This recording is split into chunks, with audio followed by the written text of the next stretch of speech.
Avez-vous déjà ressenti cette douleur si profonde qu'elle semble déchirer votre âme en lambeaux? Cette blessure, infligée par ceux en qui vous aviez placé votre confiance, cette trahison qui vous laisse hagard, le souffle coupé, avec cette question qui brûle vos lèvres. Pourquoi, Seigneur? Où étiez-vous quand mon cœur se brisait? L'histoire que vous allez entendre aujourd'hui lèvera le voile sur l'action divine qui se déploie précisément dans ces moments où tout semble s'effondrer. Vous découvrirez comment, dans les coulisses de votre souffrance, le grand tisserand travaille silencieusement, transformant chaque fil de douleur en une tapisserie de grâce dont la beauté ne se révélera peut-être que bien plus tard. C'est quand la nuit semble la plus sombre que Dieu prépare ses plus grandes aurores. Cette vérité éternelle pourrait métamorphoser votre perception de chaque blessure, chaque incompréhension, chaque moment où vous vous êtes senti abandonné. Car ce qui semble être un abandon pourrait en réalité être le prélude à votre plus grande libération. Combien de temps encore resterez-vous prisonnier de l'amertume, cherchant désespérément à comprendre ce qui échappe à votre entendement humain? Combien de jours précieux perdrez-vous à fixer les cicatrices du passé sans voir les semences de guérison que Dieu y a déjà plantées? L'histoire que vous êtes sur le point d'entendre pourrait être la clé qui déverrouillera enfin cette prison de confusion où vous vous êtes peut-être enfermé depuis trop longtemps. Car voyez-vous, dans l'économie divine, aucune blessure n'est jamais gaspillée, aucune larme ne tombe sans être recueillie, aucune douleur n'est infligée sans que Dieu n'ait déjà préparé un baume de guérison dont la puissance surpassera infiniment l'intensité de la blessure. Je vous invite à méditer sur cette vérité libératrice. Mes blessures les plus profondes deviennent, entre les mains de Dieu, les canaux de sa grâce la plus puissante.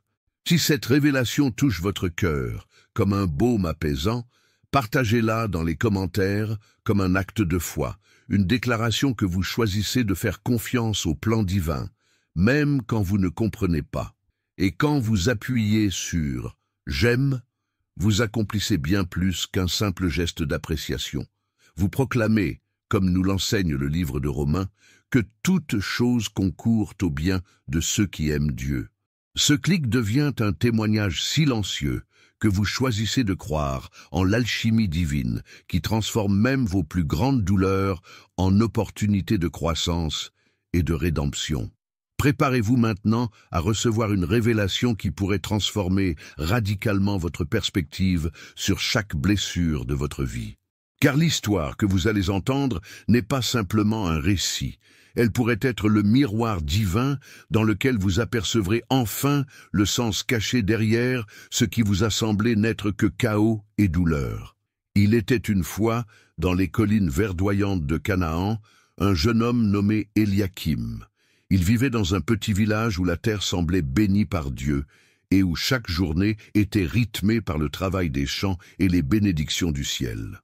Depuis son enfance, il avait appris à faire confiance à ceux qui l'entouraient, à donner sans réserve et à croire que la bonté humaine pouvait briller même dans les moments les plus sombres. Mais tout cela allait changer un jour. Eliakim avait une amitié inébranlable avec son frère de cœur, Nathan.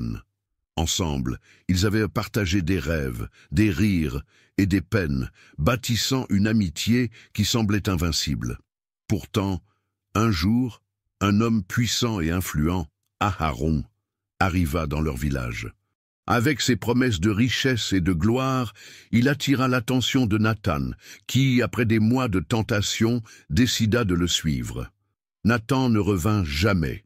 Il avait quitté Eliakim, emportant avec lui leur rêve commun. Le cœur d'Eliakim se brisa en 1000 morceaux, mais ce qui était pire, c'était la trahison, cette sensation de vide, de perte, de trahison par celui en qui il avait mis sa confiance. Il errait dans la vallée de son âme, se demandant pourquoi Dieu permettait une telle souffrance. Où était Dieu quand son ami s'en allait, le laissant dans les ténèbres de la douleur et du doute? Dans ces moments de solitude, Eliakim se réfugiait dans la prière, recherchant des réponses auprès de Dieu. Un jour, alors qu'il méditait sur les hauteurs d'une colline solitaire, une vision se présenta à lui. C'était une lumière éclatante qui perça les nuages sombres au-dessus de lui et une voix douce mais puissante résonna dans son esprit. « Eliakim, tu as été fidèle dans la souffrance, mais sache que chaque douleur que tu ressens est le moyen par lequel je te prépare à recevoir une bénédiction plus grande que ce que tu peux imaginer. » La douleur que traversait Eliakim n'était pas un hasard. La trahison de Nathan n'était pas un coup cruel du destin, mais un instrument dans le grand plan divin de transformation. Au début, Eliakim ne comprenait pas cette vision. Comment la trahison pouvait-elle être un moyen de bénédiction? Comment la douleur pouvait-elle être la clé d'une grande liberté? Il se souvint alors des paroles de son père. Dieu ne permet jamais une épreuve sans raison. Les épreuves sont comme l'or dans le feu. Elles servent à purifier et à renforcer. Cette pensée commença à pénétrer son cœur et un changement lent mais profond s'opéra en lui. Les jours passaient et petit à petit, Eliakim commença à voir les fruits de sa souffrance. Il devint plus sage, plus humble et plus en paix avec lui-même. Ses prières se firent plus intenses, plus sincères, et au fur et à mesure qu'il se détournait de la rancœur et du chagrin, il ressentait une présence divine plus forte que jamais. Dieu était là, travaillant dans les coulisses de sa douleur, transformant chaque blessure en une leçon de vie. Un jour, Nathan revint, mais il n'était plus le même homme. Il était fatigué, brisé par des épreuves qui avaient suivi son départ. Il s'approcha d'Eliakim avec les yeux pleins de honte et de regret. « Mon frère, je t'ai trahi, et maintenant je vois que j'ai perdu tout ce que j'avais. » Mais Eliakim, fort de sa guérison, n'éprouva ni colère ni vengeance. Au contraire, il tendit la main à son ami, lui offrant le pardon qu'il avait trouvé en Dieu. « Nathan, ce que tu as fait a brisé mon cœur, mais je comprends maintenant que Dieu m'a forgé à travers cette épreuve. Ce que tu as fait, il l'a utilisé pour me rendre plus fort. » Et c'est là que l'un des plus grands mystères de la vie se révéla à Eliakim. Ce n'était pas la trahison en elle-même qui l'avait brisée, mais la manière dont il avait choisi de réagir face à elle. En choisissant de pardonner, il s'était libéré. En acceptant la souffrance comme un moyen de transformation, il était devenu un homme nouveau. Dieu n'avait pas abandonné son ami, mais l'avait conduit à travers une vallée sombre pour le préparer à une lumière plus grande. Je vous invite à méditer sur cette leçon. Peut-être traversez-vous un moment similaire de trahison ou de douleur, une épreuve qui semble insurmontable. Mais sachez ceci, Dieu ne permet jamais une épreuve sans but. Il transforme même nos plus grandes souffrances en instruments de guérison et de bénédiction. Vous êtes peut-être dans l'obscurité en ce moment, mais croyez que la lumière de Dieu prépare déjà un chemin pour vous. N'oubliez pas que si cette histoire résonne en vous, si elle vous touche, c'est parce qu'elle a été écrite pour vous, par Dieu lui-même. Peut-être qu'aujourd'hui, vous devez faire le choix de pardonner, de lâcher prise et de laisser Dieu transformer vos blessures. Car comme le disait le prophète, « Quand je suis dans l'affliction, tu es mon soutien. » Et ce soutien, il est là pour vous, aujourd'hui, dans chaque moment de souffrance que vous traversez. Si vous ressentez que ce message est pour vous, que ce n'est pas une simple coïncidence, partagez-le avec ceux qui en ont besoin. Commentez votre expérience, vos luttes et comment Dieu est à l'œuvre dans votre vie. Chaque commentaire, chaque interaction est une déclaration de foi que nous faisons ensemble. Nous ne sommes pas seuls dans cette lutte et ce partage devient une prière collective pour tous ceux qui en ont besoin. Ainsi, Eliakim, après avoir traversé la souffrance, devint un homme puissant dans la foi, un homme capable de regarder au-delà de la douleur pour voir la gloire à venir. Il savait désormais que la souffrance n'était pas la fin de l'histoire, mais un nouveau commencement. Il est incroyable de penser que vous êtes là, à cet instant précis, en train de lire ces mots. Peut-être que vous êtes en train de traverser une période sombre, une épreuve qui semble interminable. Vous avez vécu des trahisons, des blessures, des déceptions profondes, et vous vous êtes souvent demandé « Pourquoi moi ?» Mais aujourd'hui, Dieu vous a conduit ici, devant cet écran, pour une raison bien particulière. Non, ce n'est pas une simple coïncidence. Ce message, cette histoire, est bien plus qu'un simple récit. C'est un appel direct de Dieu à votre cœur. C'est lui qui vous parle à travers ces mots. Peut-être que vous vous êtes senti seul dans vos épreuves, perdu dans la tourmente de vos pensées, pensant que personne ne comprend votre douleur.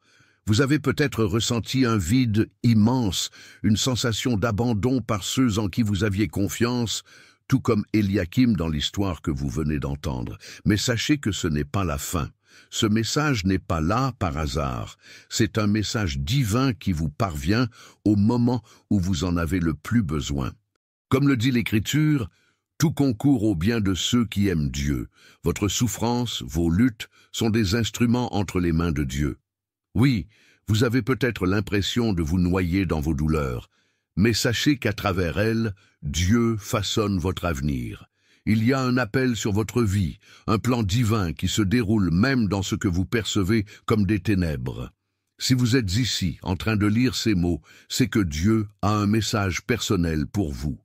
Il vous dit « Je ne t'ai pas oublié, je vois ta douleur, je suis avec toi même dans cette vallée de larmes. Vous n'êtes pas seul, vous n'avez jamais été seul. Je veux que vous réfléchissiez à ce que vous traversez en ce moment, à ce que vous ressentez profondément dans votre cœur. Peut-être qu'il y a des souvenirs douloureux, des situations non résolues, des trahisons qui vous hantent encore. Mais avez-vous remarqué que cette vidéo est arrivée à un moment où vous avez tellement besoin d'entendre ces paroles? Ce n'est pas une coïncidence, c'est un rendez-vous divin. Dieu a orchestré ce moment, vous amenant ici pour que vous puissiez entendre ce message de guérison, de restauration et de transformation. Je vous invite maintenant à participer activement à ce message. Oui, je vous invite à commenter, à partager votre histoire, à dire ce que vous ressentez. Peut-être que vous avez traversé une épreuve semblable à celle du protagoniste, ou peut-être que vous vivez une situation qui vous semble insurmontable. En commentant, vous ne faites pas que partager une expérience personnelle. Vous témoignez d'une vérité divine qui pourrait encourager d'autres à traverser leurs propres ténèbres. Vous proclamez que, même dans votre douleur, vous croyez que Dieu travaille à votre bien. Lorsque vous appuyez sur « J'aime », vous ne faites pas simplement un geste mécanique. Ce « J'aime » devient un acte de foi, une déclaration que vous choisissez de croire en Dieu, même quand vous ne comprenez pas tout ce qui se passe. C'est comme si nous étions tous réunis ici, ensemble, dans un culte. Nous partageons nos luttes, nos victoires, nos douleurs et nos espoirs, parce que nous savons que, ensemble, nous faisons partie d'un corps plus grand. Chaque commentaire, chaque interaction est comme une prière qui monte vers le ciel, un acte collectif qui manifeste notre foi commune en Dieu. Je vous encourage donc à ne pas rester silencieux. Votre commentaire peut être une clé pour libérer quelqu'un d'autre qui traverse la même épreuve. Votre parole peut être celle qui brise la chaîne de la douleur et qui guide quelqu'un vers la guérison. Vous n'êtes pas seul dans votre combat. Il y a une communauté ici, prête à vous soutenir, à prier avec vous, à vous encourager. Et si vous vous demandez pourquoi cette interaction est si importante, je vous le dirai simplement. Chaque action que vous faites ici a un objectif spirituel profond. Ce n'est pas juste une question de partager des pensées. C'est une manière de nous unir dans la foi, de croire ensemble que Dieu utilise cette plateforme, cette vidéo, cette conversation pour faire naître des miracles dans nos vies. Alors, avant de passer à la suite, réfléchissez à cette vérité. Dieu n'a jamais laissé une seule de vos blessures sans raison. Votre douleur a un but. Et ce moment ici, ce message, pourrait bien être la lumière que vous attendiez pour comprendre ce but. Ce n'est pas une simple vidéo, ce n'est pas un hasard, c'est Dieu qui vous parle. Prenez quelques instants maintenant pour laisser cette vérité s'ancrer profondément dans votre cœur, et si cela vous touche, partagez votre expérience. Nous sommes ici pour cheminer ensemble dans cette quête divine de transformation. Le chemin que vous traversez, bien que difficile, est une route qui vous mène à la guérison, à la rédemption, à la liberté. Dieu vous prépare à quelque chose de plus grand, quelque chose que vous ne pouvez peut-être pas encore voir, mais qui est déjà en train de se manifester dans l'invisible. Le moment où vous trouverez votre paix, là où vous découvrirez pourquoi chaque épreuve était nécessaire, approche à grands pas. Alors, N'ayez crainte, car tout ce que vous vivez a un but dans le plan parfait de Dieu. Dans l'histoire que nous avons partagée, il est évident que le protagoniste se retrouve dans un moment de grande vulnérabilité, un lieu où la confiance a été brisée, où l'âme est brisée par une douleur profonde. Et pourtant, c'est précisément dans ces moments où nous nous sentons le plus faibles que Dieu, dans son amour infini, nous prépare à recevoir quelque chose de plus grand que ce que nous pouvons imaginer. Prenez un instant pour réfléchir à cette vérité. Parfois, nos épreuves ne sont pas une fin en soi, mais le commencement d'une nouvelle révélation. Nous pensons souvent que la douleur est une punition ou un signe d'abandon, mais ce que Dieu veut nous enseigner, c'est que cette souffrance peut être le terreau fertile pour une croissance spirituelle que nous ne pourrions jamais atteindre autrement. C'est précisément à ce point que la parabole du semeur de Jésus entre en jeu. Jésus raconte dans Matthieu 13 l'histoire d'un semeur qui jette des graines sur différentes sortes de terrains. Certaines graines tombent sur le chemin et sont mangées par les oiseaux, d'autres tombent sur le sol rocheux et ne trouvent pas racine, tandis que certaines tombent parmi les épines et étouffent les plantes. Mais les graines qui tombent sur la bonne terre portent du fruit à 30, 60, voire 100 pour un. Quel lien y a-t-il entre cette parabole et l'histoire de notre protagoniste? Eh bien, la douleur, l'épreuve et la trahison peuvent être comparées à la terre rocailleuse ou aux épines. Elles semblent parfois étouffer notre foi, nous empêchant de grandir. Mais c'est dans ce terreau difficile que Dieu permet à des racines profondes de se former, à condition que nous choisissions de ne pas nous laisser engloutir par la douleur. Le protagoniste de cette histoire, tout comme nous dans notre propre vie, se retrouve dans cette terre difficile. Mais tout comme une graine qui a besoin de traverser l'obscurité pour pouvoir croître, il doit d'abord traverser la tempête avant de voir les bienfaits de ce que Dieu est en train de faire dans sa vie. La parole de Dieu nous dit dans 2 Corinthiens 4, 17, « Car nos légères afflictions du moment présent produisent pour nous, au-delà de toute mesure, un poids éternel de gloire. » Ce verset rappelle que ce que nous endurons aujourd'hui n'est qu'une petite fraction comparé à ce que Dieu prépare pour nous à l'avenir. Pensez à votre propre vie. Combien de fois avez-vous traversé des moments où vous vous êtes senti écrasé par la douleur, par l'injustice ou par des épreuves incompréhensibles? Et pourtant, il est fort probable que vous puissiez aujourd'hui regarder en arrière et voir comment ces moments vous ont façonné, vous ont renforcé, vous ont rapproché de Dieu. Peut-être que, tout comme le semeur qui sème dans un terrain aride, Dieu a permis que vous passiez par ces moments, non pas pour vous faire souffrir, mais pour vous préparer à porter un fruit abondant. Il est en train de travailler dans votre vie, même si vous ne le voyez pas encore. Ce que vous vivez aujourd'hui est une étape cruciale dans le processus divin de transformation. Je vous invite maintenant à réfléchir à votre propre position géographique, à l'endroit où vous vous trouvez dans ce monde en ce moment précis. D'où écoutez-vous ce message? Quelle est l'heure à laquelle vous vous trouvez là, en train de méditer sur ces paroles? Pourquoi vous demandais-je cela? Parce que chaque jour que nous passons à méditer ensemble sur la parole de Dieu, à commenter nos réflexions, est un acte spirituel qui nous unit dans notre foi. Lorsque vous commentez, que vous partagez votre pensée ou votre ressenti, vous participez à l'édification d'une communauté de croyants qui se soutient mutuellement. C'est comme un acte de culte en ligne, où chaque interaction, chaque témoignage de foi fait partie de l'œuvre de Dieu. Ce n'est pas juste un commentaire comme un autre, c'est un témoignage de votre voyage, de vos luttes, de vos victoires.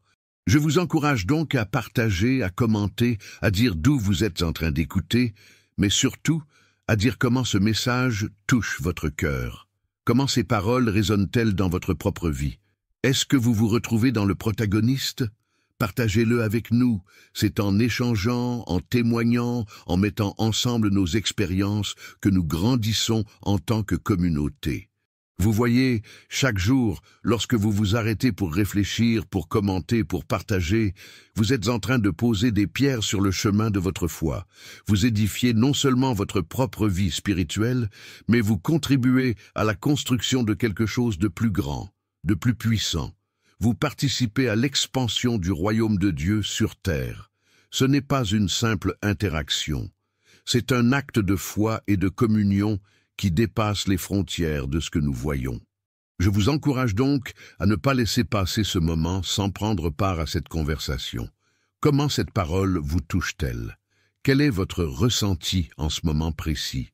Chaque commentaire, chaque partage est une semence qui, nous en sommes sûrs, portera du fruit à son temps. Ce n'est pas simplement un geste de gratitude, c'est une déclaration que vous êtes prêt à voir votre propre transformation, à travers les épreuves, à travers la douleur, à travers les luttes. Il est fascinant de voir comment les épreuves que traverse le protagoniste dans notre histoire trouvent un écho profond dans nos propres vies. À chaque moment de douleur, de trahison ou de doute, nous sommes appelés à un choix. Soit nous permettons à cette souffrance de nous consumer, soit nous choisissons de nous en servir comme d'un tremplin vers une nouvelle compréhension, une nouvelle lumière. C'est dans ces moments-là que nous découvrons que les vérités divines transcendent notre compréhension humaine et que, comme l'a dit l'apôtre Paul, tout concourt au bien de ceux qui aiment Dieu. Romains 8, 28. L'histoire de ce protagoniste n'est pas simplement une histoire ancienne. Elle n'est pas seulement un récit passé qui nous enseigne de simples leçons de foi. Non, c'est une histoire intemporelle qui parle de nous, de vous, là où vous êtes maintenant, dans les épreuves que vous traversez. Dans un monde où les distractions sont omniprésentes, où la vie moderne semble nous pousser vers tout ce qui est superficiel et mondain, vous êtes ici, à cet instant, en train d'écouter cette parole. C'est un acte radical, un choix de nourrir votre âme et d'élever votre esprit au lieu de vous laisser engloutir par les préoccupations futiles de ce monde. Dans notre époque actuelle, si pleine de bruit et de confusion, peu de gens prennent le temps de s'arrêter et de se demander pourquoi ils souffrent, pourquoi certaines choses semblent se dérober sous leurs pieds. Peu de gens sont prêts à écouter un message qui va à l'encontre des sirènes de consommation et de satisfaction immédiate. Mais vous êtes ici, en train de vous nourrir de la parole de Dieu, en train de chercher une réponse plus profonde à la souffrance que vous ressentez. Ce n'est pas une coïncidence, c'est une intervention divine. Et je sais que, tout comme le protagoniste, vous vous trouvez peut-être dans une période difficile de votre vie. Vous vous sentez peut-être accablé par des problèmes que personne d'autre ne semble comprendre. Vous vous demandez peut-être si Dieu est toujours là, dans votre douleur, dans votre lutte. Mais sachez ceci, dans chaque moment de souffrance, Dieu est à l'œuvre. Il transforme même les pires situations en opportunités de guérison et de transformation. Et cela, ce n'est pas une théorie. C'est une vérité biblique profonde et scientifique.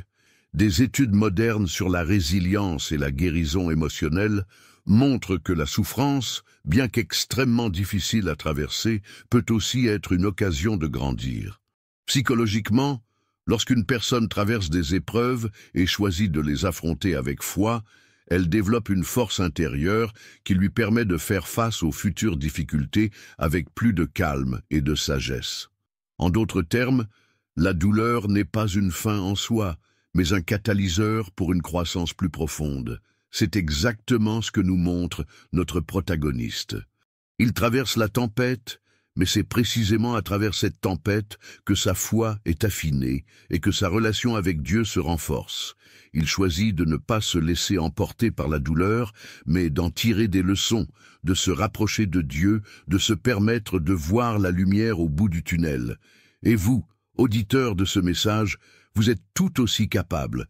Vous êtes ici, vous cherchez à nourrir votre esprit de cette vérité. Vous avez déjà fait le choix de ne pas vous laisser emporter par les distractions de ce monde. Vous êtes comme le protagoniste. Vous voulez grandir, vous voulez voir plus loin que la douleur, vous voulez trouver une signification divine dans chaque étape de votre vie. C'est cette décision, cette volonté de nourrir votre âme qui vous lie à ce message. Je veux maintenant que vous réfléchissiez à cela, à la manière dont vous réagissez aux petites choses, aux gestes simples qui vous permettent de renforcer votre foi. Par exemple, Lorsque vous appuyez sur « J'aime » en écoutant cette vidéo, ce n'est pas simplement un geste mécanique, c'est un acte symbolique, c'est un moyen de dire oui à ce message, un moyen de partager cette parole avec d'autres, d'édifier le royaume de Dieu sur cette terre. Chaque clic, chaque commentaire est une pierre posée dans la construction du corps du Christ. C'est une déclaration publique de votre foi. Cela va au-delà du simple acte de regarder une vidéo. C'est un moyen de propager l'Évangile, de partager la guérison que vous recevez. Alors, je vous encourage à ne pas seulement vous arrêter à écouter. Laissez ce message transformer votre cœur et, à travers vos actions, laissez-le transformer votre vie. Partagez votre ressenti, vos réflexions et surtout, dites-nous où vous êtes. Dites-nous ce qui résonne en vous. Cette interaction n'est pas simplement pour le plaisir de la conversation. Elle a un but profond, celui de renforcer notre foi collective et de nous encourager mutuellement dans nos parcours spirituels. Et lorsque vous commentez, que vous partagez, vous ne faites pas que participer à une conversation en ligne. Vous devenez un acteur du royaume de Dieu. Vous semez des graines d'encouragement, de guérison et de foi qui un jour porteront du fruit. C'est ainsi que Dieu travaille à travers vous, même dans les petites choses. Vous êtes un instrument dans les mains de Dieu pour apporter lumière et réconfort aux autres. Ainsi, je vous invite à réfléchir à cette réalité. Ce n'est pas une coïncidence si vous êtes ici, si vous êtes en train de lire ou d'écouter ce message. Ce n'est pas un hasard. Dieu vous a conduit jusqu'ici. Vous êtes en train de recevoir une parole qui a été spécialement conçue pour vous, pour votre situation, pour votre cœur. Et comme le protagoniste, vous avez le choix. Vous pouvez vous laisser submerger par la douleur ou choisir de voir la main de Dieu travailler, même dans les moments les plus sombres. Je vous invite donc à poursuivre votre réflexion, à continuer à méditer sur ce que Dieu veut faire dans votre vie à travers cette parole. Parce que tout comme notre protagoniste, vous êtes appelé à un voyage de transformation divine, un voyage qui vous mènera vers une rédemption que vous n'auriez jamais cru possible. Dans l'histoire que nous partageons, nous voyons un protagoniste qui, face à l'adversité, choisit de se relever avec foi. Ce choix, qui semble simple à première vue, est en réalité une démarche puissante, une réponse à l'appel de Dieu qui, même dans les moments les plus sombres, nous tend la main. Nous pouvons voir cette dynamique clairement dans la parole de Dieu. Jésus nous enseigne dans l'évangile de Matthieu « Venez à moi, vous tous qui êtes fatigués et chargés, et je vous donnerai du repos. » Matthieu 11, 28. Cette invitation est valable pour chacun d'entre nous, quelle que soit notre épreuve, notre douleur ou nos doutes. Comme le protagoniste de notre histoire, nous sommes invités à déposer nos fardeaux aux pieds du Seigneur. Ce verset est particulièrement pertinent dans le contexte de l'histoire du protagoniste. Tout comme lui, beaucoup parmi nous traversent des épreuves lourdes à porter. Et pourtant, Jésus nous offre une solution simple, mais puissante, le repos en lui. Ce n'est pas un repos physique, mais un repos spirituel. Il s'agit de la paix intérieure que seul Dieu peut nous offrir. Ce repos n'est pas simplement l'absence de souffrance, mais un profond sentiment de calme et de confiance en celui qui contrôle tout. C'est une promesse divine qui, si elle est saisie, peut transformer notre approche de la souffrance. Car, quand nous comprenons que nous pouvons nous reposer dans les bras de notre Créateur, nous découvrons une force nouvelle, une capacité à traverser les tempêtes de la vie avec une paix que le monde ne peut pas comprendre. Il est difficile de saisir pleinement ce repos sans l'aide divine. Nous avons tendance à chercher des solutions humaines, à compter sur notre propre force pour résoudre les problèmes. Mais, comme nous le voyons dans l'histoire du protagoniste, cela ne mène souvent qu'à l'épuisement. C'est pourquoi Dieu nous invite à lui faire confiance et à lui confier nos fardeaux.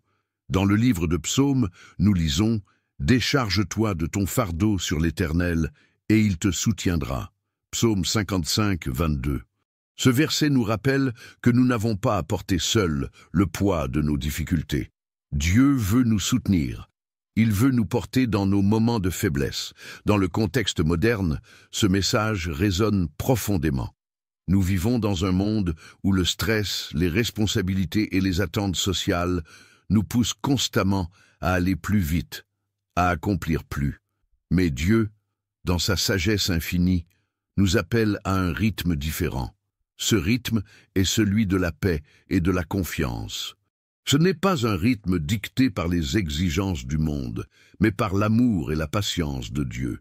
Si nous écoutons sa voix, nous découvrirons une vie plus équilibrée, plus sereine, même au milieu des défis de la vie quotidienne.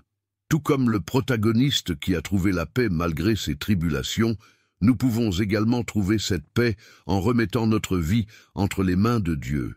Une autre leçon fondamentale de cette histoire est la manière dont le protagoniste apprend à voir au-delà des circonstances immédiates et à faire confiance à la promesse de Dieu pour l'avenir. Dans l'un des versets les plus célèbres de la Bible, Jérémie 29, 11, Dieu nous dit « Car je connais les pensées que j'ai pour vous, déclare l'Éternel, pensées de paix et non de malheur, afin de vous donner un avenir et une espérance. » Ce verset est une clé pour comprendre le parcours du protagoniste. À un moment donné, il semble que tout est perdu, que l'avenir est incertain et sombre. Mais Dieu lui promet un avenir de paix, un avenir où il peut espérer. Ce message est pour chacun d'entre nous. Peu importe combien les choses semblent sombres aujourd'hui, Dieu a un plan de paix pour notre avenir. Il ne nous appelle pas à une vie de souffrance permanente, mais à une vie d'espérance.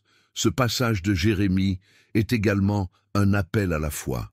Nous n'avons pas à voir la fin du chemin pour savoir qu'il y a un plan divin pour nous. Tout comme le protagoniste, nous devons apprendre à marcher dans la foi. Même lorsque nous ne comprenons pas tout, Dieu est maître du temps et des circonstances, et il nous guide vers un avenir qu'il a préparé pour nous. Et ce chemin, même s'il semble difficile, nous mène toujours à une promesse de bénédiction, de paix et de transformation. C'est pourquoi nous devons garder les yeux fixés sur cette promesse, même quand la route semble semée d'embûches. La foi consiste à croire que, même au milieu de la tempête, il y a un but divin plus grand que ce que nous pouvons voir à l'instant. Cela m'amène à une réflexion importante que je veux partager avec vous. Chaque épreuve, chaque difficulté, chaque moment de doute peut être transformé en une occasion de grandir dans la foi. Le protagoniste, à chaque étape de son voyage, fait face à des obstacles qui semblent insurmontables. Pourtant, ces obstacles deviennent les tremplins de sa foi. Et c'est de la même manière que Dieu transforme nos luttes personnelles en moyens de renforcement spirituel. Nous devons comprendre que les difficultés de la vie ne sont pas là pour nous détruire, mais pour nous purifier et nous rapprocher de Dieu. Dans l'épître de Jacques, nous sommes encouragés à regarder comme un sujet de joie complète les diverses épreuves qui se présentent à nous, sachant que l'épreuve de notre foi produit la patience. Jacques 1, 2, 3. Cette patience, ce courage dans l'épreuve, est une des clés de la transformation spirituelle. Tout comme le protagoniste, nous avons la possibilité de choisir de répondre aux difficultés avec foi, sachant que Dieu travaille en nous, même quand nous ne le voyons pas immédiatement. Chaque moment de souffrance peut devenir un moment de croissance spirituelle. Chaque épreuve, une occasion de démontrer notre confiance en Dieu. C'est cette confiance, cette foi inébranlable dans la promesse de Dieu, qui nous permet de traverser les pires tempêtes avec la certitude que l'on sortira de l'autre côté plus fort, plus sage et plus proche de Dieu. Je vous encourage, auditeurs, à saisir cette vérité. Vos luttes ne sont pas un hasard. Elles sont une partie du plan de Dieu pour vous transformer, pour vous rapprocher de lui. Vous n'êtes pas seul dans votre souffrance. Dieu est à vos côtés, vous soutenant, vous portant, vous guidant. Il vous a appelé à un avenir d'espoir, de paix et de bénédiction. Et même quand le chemin est difficile, gardez les yeux fixés sur la promesse de Dieu, sachant qu'il travaille pour votre bien, qu'il vous élève et vous conduit vers un avenir glorieux. Tu es quelqu'un de spécial. Tu n'es pas simplement un spectateur parmi des milliers. Non, tu es un guerrier spirituel, un véritable combattant de la foi. Si tu es ici, c'est que Dieu a un plan précis pour toi. Ce n'est pas par hasard que tu as trouvé cette vidéo, ni par hasard que tu as vu ce moment précis. Il y a une raison divine derrière cela. Tu n'es pas dans un endroit, ni dans un moment de ta vie, par hasard. Dieu t'a guidé ici aujourd'hui, pour te rappeler que tu es précieux à ses yeux, que tu as une mission et que chaque pas que tu fais te rapproche de sa volonté pour toi. Félicitations, mon ami, d'avoir terminé cette vidéo. Chaque jour est un combat, et chaque jour que tu continues d'avancer dans cette lutte spirituelle est un jour de victoire. Tu as franchi une étape aujourd'hui. Tu as persisté, tu as écouté, et tu as été fidèle à toi-même. Tu es arrivé jusqu'ici et ce n'est pas une petite chose. Tu as prouvé que tu n'es pas seulement un rêveur, mais un acteur, un créateur de ton propre chemin spirituel. Beaucoup abandonnent ton chemin, mais pas toi. Tu es ici, à ce moment précis, parce que tu es déterminé à progresser, à comprendre, à t'élever. Et avant de partir, je t'invite à vérifier si tu es déjà abonné à la chaîne. Si ce n'est pas le cas, fais-le maintenant. Parce que ce n'est pas juste un clic. Ce geste symbolise un engagement, un pacte silencieux entre toi et cette communauté de guerriers spirituels. En t'abonnant, tu deviens une partie de quelque chose de plus grand. Tu fais partie de cette communauté qui se bat ensemble pour grandir dans la foi, pour partager la vérité et pour avancer ensemble. Ce geste ne fait pas que t'engager envers la chaîne. Il t'engage envers ta propre transformation spirituelle. C'est un acte de foi. Et n'oublie pas, chaque vidéo est une nourriture pour ton âme. Je te demande aussi de commenter une phrase que j'ai pensée spécialement pour toi. Écris « Je suis un guerrier spirituel et je suis prêt à avancer ». Laisse cette phrase résonner dans ton cœur. Laisse-la s'enraciner profondément en toi. Cette phrase est plus qu'un simple commentaire. C'est une déclaration publique, un témoignage silencieux de ta foi, de ton engagement et de ta détermination. Ce commentaire est une manière pour toi d'enregistrer ton engagement envers toi-même, envers Dieu, et envers cette mission divine qui t'est confiée. Tu vois, ce n'est pas nécessaire de prêter attention à chaque détail en regardant les vidéos. Parfois, tu peux juste les écouter en t'occupant d'autres choses. Ton esprit subconscient absorbe des messages puissants, des paroles qui résonneront en toi au moment où tu en auras besoin. Même sans t'en rendre compte, cette parole travaille en toi, plantant des graines qui finiront par germer dans ton cœur. C'est l'œuvre de Dieu, et sa parole ne retourne jamais sans avoir accompli son objectif. Cette chaîne n'est pas là pour disparaître après quelques vidéos. Non, elle est là pour rester, elle ne t'abandonnera pas dans ta lutte. Peu importe combien de fois tu tombes, cette chaîne sera là pour te relever, pour t'aider à te souvenir de qui tu es en Christ, pour te rappeler que tu as un but et que tu es toujours sur la bonne voie. Chaque vidéo, chaque message est une arme spirituelle dans ta bataille contre l'ennemi. Et tu n'es pas seul dans cette lutte. Nous sommes ensemble, nous nous soutenons mutuellement, nous nous encourageons. Tu fais partie de cette communauté, de cette armée de croyants qui marchent ensemble dans la lumière de Dieu. Je sais que tu vas continuer ton cheminement spirituel avec foi. Et je suis ici pour te guider, pour t'accompagner. Mais il y a encore beaucoup à découvrir, beaucoup de messages qui t'attendent. Il y a une autre vidéo qui t'est destinée, mais cette vidéo, seul toi peux la trouver. Il te suffit de chercher, de prêter attention aux signes que Dieu place sur ton chemin. Chaque vidéo a un message, un secret, une vérité, qui te parlera là où tu en es dans ta vie. Et lorsque tu trouveras cette vidéo, je sais que tu comprendras exactement pourquoi tu l'as vue, pourquoi elle est là, dans ce moment précis de ta vie. Je te remercie d'avoir pris le temps de regarder jusqu'à la fin. C'est un honneur d'être sur ce chemin avec toi. Continue à avancer, continue à croire. Et souviens-toi, tu n'es pas seul.